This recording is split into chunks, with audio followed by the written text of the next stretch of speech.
or welcome back to the Dysfunctional Podcast. So, if you're noticing a bit of a quality difference, it is because I got an actual camera. This is like my first big girl purchase.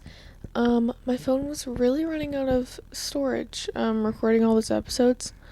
So I decided I'm gonna get a camera eventually, and I just need to pull the trigger. So I did it. I've also been doing vlogs on this camera, so if you want to watch my vlogs, since I started doing that on YouTube, I will link that down below.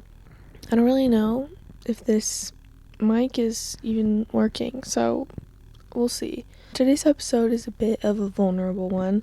I feel like I've been pretty open about my mental health struggles on this podcast, but recently I've been going through a bit of a difficult season and just feeling a little bit down. You know, every day is different, but if you're someone who also struggles with their mental health, and you deal with these like extreme highs and lows, I'm sure you can relate when I say it gets pretty exhausting. And I figured while I'm dealing this, why not turn a negative thing into more of a positive thing? You know, I was kind of hesitant to record this episode because I just recorded an episode about how to get out of a rut, but I feel like this is a little bit of a different thing. Today I'm going to be talking about ways I kind of get out of or like cope with being in a difficult season. Obviously, I'm not a mental health professional, I'm not a therapist, so take what I say with a grain of salt. These are just some things that help me when I'm feeling a bit depressed. So the first thing is going on walks. When I'm sitting in my room and I can't turn my brain off and I start to spiral, I feel like the best thing I can do is get out of my apartment and go for a walk. I feel like this is just a good reset, and it's obviously good for you physically because you're moving your body. It makes me feel a lot more productive when I get out and I'm outside and getting exercise. And my next thing that helps me is journaling. I talk about journaling so much on this podcast, but this is genuinely something that helps me a lot when I'm in a rough spot. When I'm feeling anxious or down, I feel like it's just helpful for me to write my thoughts down. I feel like it gives me a much clearer head and I feel a lot less overwhelmed by my thoughts when I do this because I'm getting them out and I'm expressing them. Sometimes I feel a little bit poetical too.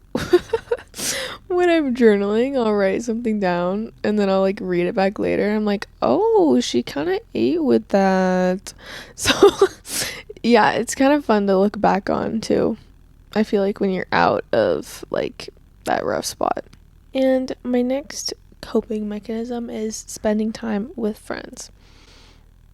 I feel like just getting out of the house with friends can be a healthy distraction. I am friends with some of the funniest people, and a lot of the time they can kind of take my mind off of how I'm feeling, even if that's just temporary. Obviously, you know, isolating yourself all the time when you're feeling down is not going to make you feel better because then you're just alone with your thoughts constantly. So yeah, I see no harm in getting out of the house with a friend, spending time with friends, as long as you're not like fully relying on them for your well-being. I see no harm in it. So yeah, that is also something that helps me. And my next thing is doing something creative. Like I said, I've been vlogging recently, and that's been really fun for me. I feel like editing podcasts like that is also kind of creative, but you can do more with like a YouTube video. So yeah, that's been really fun. And yeah, I think just finding something creative to do can be really helpful if you're super artsy and you like to paint or draw. I think that could be really fun. I don't know because I'm not artsy like that. Wish I was, but I feel like just finding a creative outlet can be super beneficial, and kind of boost your mood a little bit. My next thing is gratitude lists. This one is big for me. Just whenever it comes to mind, writing down things that you're grateful for. I feel like it's a good way to boost your mood and kind of put things into perspective. You know, even if you may not feel your best, there's always things you can appreciate in your life. Even just like writing down things that make you happy, that's something that my therapist kind of told me to do. Yeah, just focusing on the good can be really helpful. I just do this in my notes app and love it. It's always good to be finding the positives. My next thing is spending less time on your phone / being aware of how much time you're spending on your phone. I deleted TikTok for a little bit and I found that was super helpful for me. I'm trying to figure out if I want to just delete that permanently or not.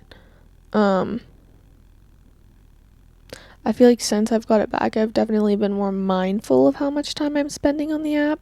But yeah, I think even just setting like time limits on your phone can be helpful. I think, but the issue with time limits is that they're so easy to ignore.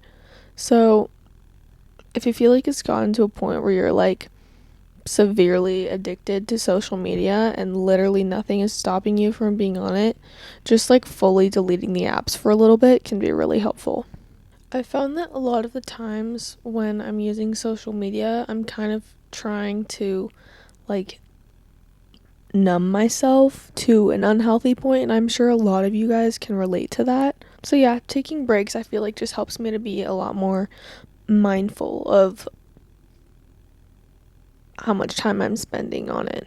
My next thing is to do something productive. When I'm in a bad spot, I lack a lot of motivation to get things done, but it's important for me to try and fight for even a little bit of motivation to at least get something done every day. You know, clean a space, get your homework done, do something that you've been putting off. Even if it's something small, just getting something done every day can help you feel a lot better mentally.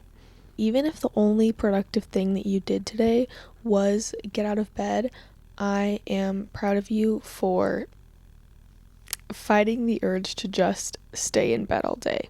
And my next thing that helps me is to spend time with Jesus. This is such a hard topic to discuss in the Christian community just because there are people that have a lot of strong views on struggling with your mental health and being a Christian. You know, there are a lot of Christians that will say that people who struggle with their mental health are like possessed or they're not praying enough and that's why they're struggling. And I do not agree with that at all. I mean, I guess you could say that I believe, unfortunately, the enemy, can see when we're struggling and can definitely amplify our issues. I guess it's like his way of hitting us while we're down, because he sees that and he takes advantage of that. But yeah, I'm not one of those people that's gonna deny that it is also a chemical imbalance. If it wasn't, then medication wouldn't work for people. But yeah, I don't think that it's one thing or the other. I think that it can partially be the enemy's lies, and it can also be a chemical imbalance. You know, those two things can exist at the same time. I find it frustrating if I'm saying that I'm struggling mentally and someone's like, oh, well, have you been praying? Have you been reading your Bible? Like, yes, I have been doing those things, but that doesn't mean that I don't still struggle. Since accepting Jesus into my life, I think that, you know, that doesn't mean, like I said before, that I don't struggle and I don't go through hard days. I just know how to deal with them better, and I have the most effective coping mechanism, which is giving those problems to God and talking to God about it. So yeah, when I'm feeling kind of down, it's helpful for me to pray and spend time in the Word. And usually when I do, God speaks to me in some pretty amazing ways. There are times when I will just be like sitting in my room reading my Bible and I come across this verse and I'm like, wow, that's exactly what I needed to hear. So yeah, it's just great to get that kind of comfort from the Lord during hard times. And yeah, that was kind of a long spiel and I don't want to get too preachy. But yeah, that's just something that helps me. But yeah, I just thought it was important to mention, I'm not one of those Christians that's gonna be like, if you're struggling mentally, you're possessed or you shouldn't be taking medication. Just because I feel like the people who, say those kinds of things, maybe they don't fully get it because they haven't, struggled with depression or anxiety, to a certain extent. I don't really know if that makes sense, but yeah, or maybe they're just not as educated on it. But yeah, it's not that simple. And then my next thing is to reach out to someone that you trust. Talking about your problems is a very important coping mechanism, and just making someone aware of what's going on in your life can have a lot of benefits. Getting support and just having someone that is checking up on you and that you can go to is super beneficial. If therapy and getting professional help is something that you are interested in and you have the means to do that, I highly recommend. I recently started going back to therapy and I found that to be incredibly beneficial. Obviously, talking to friends is super beneficial just to be getting that support from them, but talking to a professional who literally studies this stuff can be extremely helpful because, just speaking from personal experience, my therapist has given me a lot of tools and healthy coping mechanisms with dealing with, being in a tough spot. And my last and final thing is to celebrate the small accomplishments. This is super big. If you got out of bed today, if you got ready, if you did all your homework, this kind of goes back to like, as long as you got something done in the day, just celebrating that, because that, like I kind of said before, can be extremely hard to do when you're in a tough spot and you're lacking a lot of motivation. And that is all that I have for today's episode. I hope you found this helpful. If you are also in a tough spot, just know you're not alone and we will get through this. Hopefully I made sense when I was talking, because I have a feeling that words just aren't wording today. But hopefully you made sense of something that I was trying to say. I love you, and I hope you have an amazing rest of your day, night, whatever time it is for you. And I will see you in the next one. Bye!